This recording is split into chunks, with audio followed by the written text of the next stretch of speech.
Assalamualaikum warahmatullahi wabarakatuh. Pada hari ini cikgu akan teruskan dengan bab 5 rangkaian dalam teori graf dan akan fokus kepada beza antara graf terarah dengan graf tak terarah.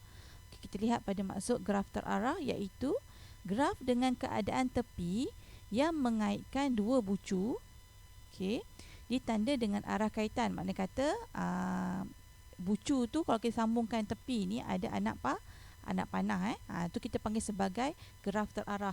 Okey, graf terarah biasanya digunakan untuk mewakilkan aliran suatu proses, peta jalan raya, peta penerbangan, dita elektrik, rangkaian komputer, carta organisasi dan sebagainya. Okey, so kita tengok kepada ni rajah pertama lah. Nak tengok maksud kata graf terarah ni. Okey. Rajah 1 menunjukkan suatu graf mudah dan terarah. Mudah sebab melibatkan satu garisan sahaja. Ni macam ni, satu garis tepi sahaja. So mudahlah. Okey, so mengikut terarah sebab ada anak panah. Okey, so mengikut anak panah yang ditandakan didapati bahawa bagi tepi AB, bucu A ialah bucu awal dan bucu B ialah bucu akhir. Tu dia beritahu lah maksud terarah tu maksudnya kita tengok lah, maksudnya A tu yang awal, yang ni akhir lah. Tu cara nak baca. So kalau macam ni, maknanya kata C ni awal, B ni akhir. Okey. So kalau kat sini macam mana pula? Maknanya kata C ni bucu awal, A ni adalah bucu akhir. Okey, boleh faham tak? So yang ni dia kata kat sini lah, semua bucu dikaitkan dengan satu arah sahaja. Okey. Ni yang contoh lah. Kita tengok seterusnya. Okey, yang ni untuk graf mudah dan terarah sebab satu garisan saja, satu tepi saja. Okay, kita tengok kepada rajah kedua. Okey. Rajah kedua menunjukkan graf terarah sebab dia ada anak panah yang mempunyai gelung dan berbilang tepi. Okey, nampak dia ada gelung sini dan berbilang tepi. Okey, mengikut arah anak panah yang ditandakan didapati bahawa, okey, so kat sini kita tengok E4 ni, okey, bucu awal dia ialah P, bucu akhir dia ialah R. So kat sini kita tulis macam ni, P, R. Okey, untuk E4 tadi So untuk E5, arah dia macam ni kan. So R ialah bucu awal, dan P ialah bucu akhir. So dia punya kurungan dia ialah R, P. Untuk gelung pula, untuk gelung dia bacaan dia QQ. Sebab Q adalah awal dan Q juga adalah akhir. Okey. So yang ni samalah. Yang ni kita akan baca P bucu awal, Q bucu akhir, Q bucu awal, R bucu akhir. Yang ni yang sebab dia yang ni kira yang mudah kan.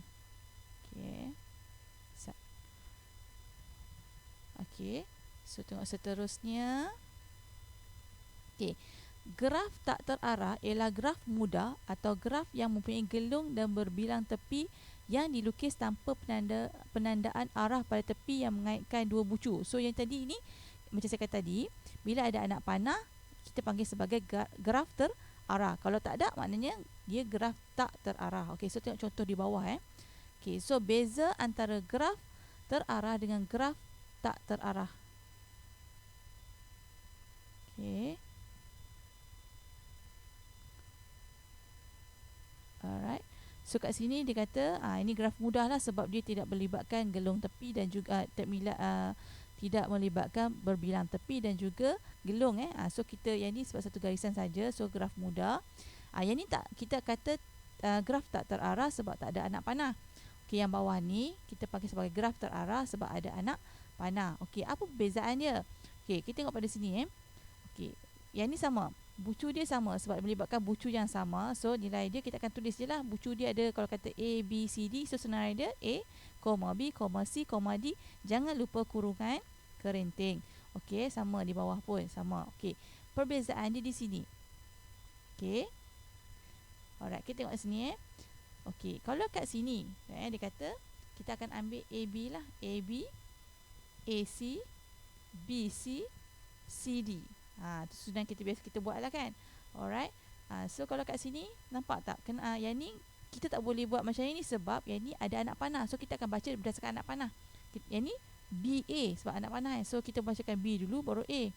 Okey, lepas tu yang ni pada A ni, yang sebab kalau yang ni dia akan tengok pada A ni, kita akan baca teruslah A B A C kan.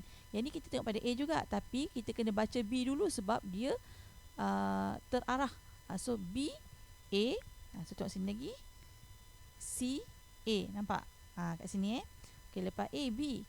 Okey, B, lepas tu B tadi yang ni dah settle. So tengok yang ni pula. Okey, yang ni dia B C sebab B awal C akhir kan. So B C. So C ni lepas B kita tengok pada C pula. C ni pula tinggal D saja kan. Tapi kita akan baca bukan C D. Sebab dia anak panah terbalik kan. So kita akan baca D C. Okay, boleh faham tak? Okey, sebab dia kata penulisan kedudukan pasangan bucu adalah mengikut arah pada tepi. Yang ni kena ikut pada arah dia lah. Jangan yang ni tak apa sebab yang ni tidak tak arah. Tidak ada anak panah. So dia kita boleh letak ikut kita sukalah. Tapi yang ni sebab ada anak panah, kita kena ikut anak panah yang diberikan. Okey. Okey, so tengok yang ni. Ini kalau untuk so kalau kat sini kita dapat jawapan sama juga. Nilai E dia kalau kat ni dekat sini bucu ada 4 kan. Dia punya tepi pun masih ada 1 2 3 4 sama, tak ada beza Okey, tetapi kalau tengok kat sini tapi cara penulisan darjah ni jawapan masih samalah. Dia akan dapat kat sini yang ni dapat 8. Okey, sebab dia kata yang ni kalau kita ingat balik formula, D sama juga dengan 2E kan. Okey, so 2E ialah 2 kali 4 sama dengan 8. Okey, so kat sini kita akan tengok DA tu, A tu ada 1 2. So 2. B tu ada 2 tepi. So 2 juga. C ada 1 2 3 tepi. So 3. D ada 1 saja tepi. So 1. So jumlah dia ialah 3 4 5 6 7 8. So 8 lah sama kalau kita guna formula pun Okey, kita tengok seterusnya. Okey, untuk yang ni dia panjang sikit sebab dia ada in ada out. Sebab yang ni kalau katakan ikut anak panah, yang awal bucu tu kita akan pakai sebagai in. Okey, macam ni. Okey, silap. Okey, kalau kata yang ni bucu kan. Kalau macam ni, yang ni in lah sebab B masuk sini kan, dia masuk. Yang ni in. Yang ni pun in juga. Tapi kalau yang ni, kalau kata kepada B ni, kalau kita tengok, yang ni nampak dia keluar out. Sebab tu kat sini kalau kita tengok sini pada A ni, pada A 2 masuk. 2 masuk mana kata in ada 2. Out ada? Out tak ada. So kosong out dia. So kat sini kata maka DA sama juga 2 tambah kosong adalah 2. Okey. So ni tadi saya beri maksud tadilah.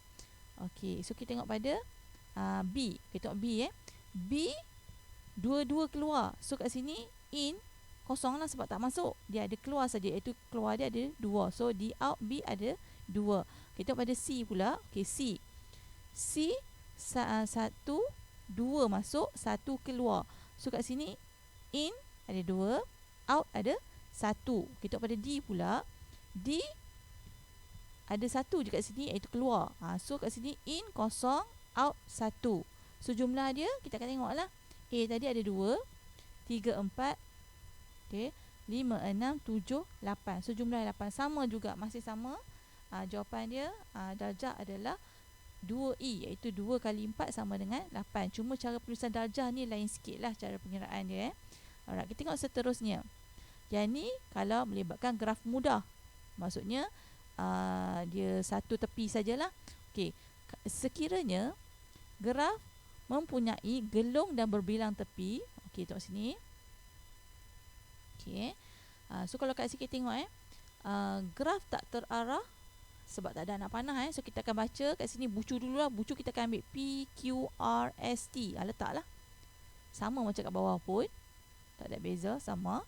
Okey, yang ni macam sebelum kita belajar sebelum lesson sebelum ni, maknanya kata kita susun ikut yang kita nampak lah. Kita akan baca PT, PQ dulu, PT, PQ, nampak PT, PQ, lepas tu lepas PQ kan. So Q ada QR, QR. Sebab ada 2 tepi, kita letak QR, QR. Nampak?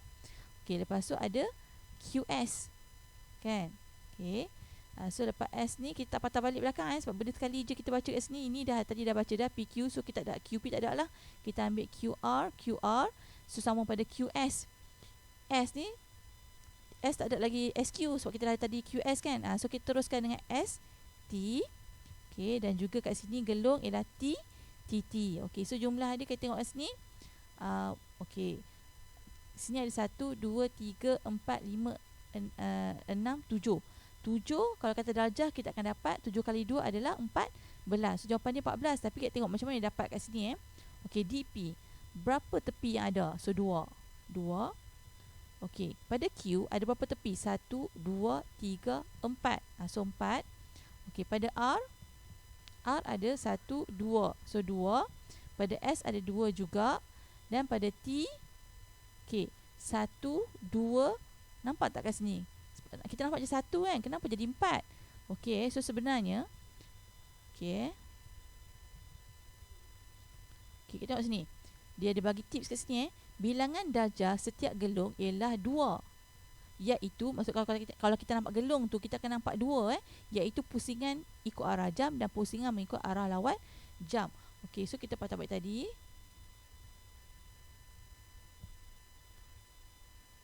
Okey, sebab tu kat sini tadi kita nampak ada 1 2 3 4. Dia ada arah jam ada 1, lawan jam ada 1. So kat sini akan jadi 4. Tadi yang ni. Okey, so ada 4 kat sini lah. So jumlah dia 2 4 8 10 14. So jumlah 14 kita tengok pada graf terarah. Okey, jawapan sama tapi cara penulisan tu berbeza. Kita tengok kat sini. Okey, dia akan beza kat sini dan juga di sini lah. Okey, kat sini kalau kita tengok, okey, nampak susunan dia PQ. Betul lah sebab dia dulu kan. P dulu baru Q, so PQ. Yang ni nampak. Yang ni bukannya yang ni akan jadi, tak, kita baca yang ni lah. Kita tengok sini PQ. Lepas tu QR dan RQ. Nampak? QR, RQ. Okey. Yang ni kalau kita baca, kalau tak ada arah kita akan baca QS kan, tapi kat sini kata sebab ada arah iaitu SQ. So tulis SQ. Lepas tu kat sini TS, TT, TP. Okey. Alright. So kita baca kat sini. Kalau tengok pada P ni, okey, P ada 1 masuk, 1 keluar. So in 1, out 1. Okey, Q ni, Q ada 1 2 masuk, 3 masuk, 1 keluar. Sebab ini masuk sini, masuk sini pun masuk kan. Yang ni keluar. So 3 in, 1 out. Okey, untuk R pula dia ada 2 ni saja kan. So 1 masuk, 1 keluar. So in 1, out 1. So S in 1, out 1. So 1 1. So yang T pula okey, yang ni kalau kita ambil semua tadi, dia kata kat sini ada 2 kan, 2 darjah, iaitu di mana 1 ialah arah jam, 1 lagi ialah lawan jam. So kat sini kita akan dapat, kita tulis macam ni lah, in 1 sebab apa yang ni lah, in 1 pada gelung ni lah, yang ni semua out kan. Ni out, satu lagi pada gelung dia ada 1 out lah. So nampak 3 kat sini, iaitu gelung 1, gelung pun 1, in 1, out 1. Satu lagi ni adalah TP dan juga TS. Okey, so jumlah semua sekali 3, 4, 5, 6, 7, 8, 9, 10, 11, 12, 13, 14. So 14 darjah dia adalah 14. Okey. So sekian saja untuk hari ini. Saya harap dapat membantu anak-anak murid faham dan boleh menguasai graf terarah dan juga graf tak terarah. Sekian saja. Assalamualaikum warahmatullahi wabarakatuh.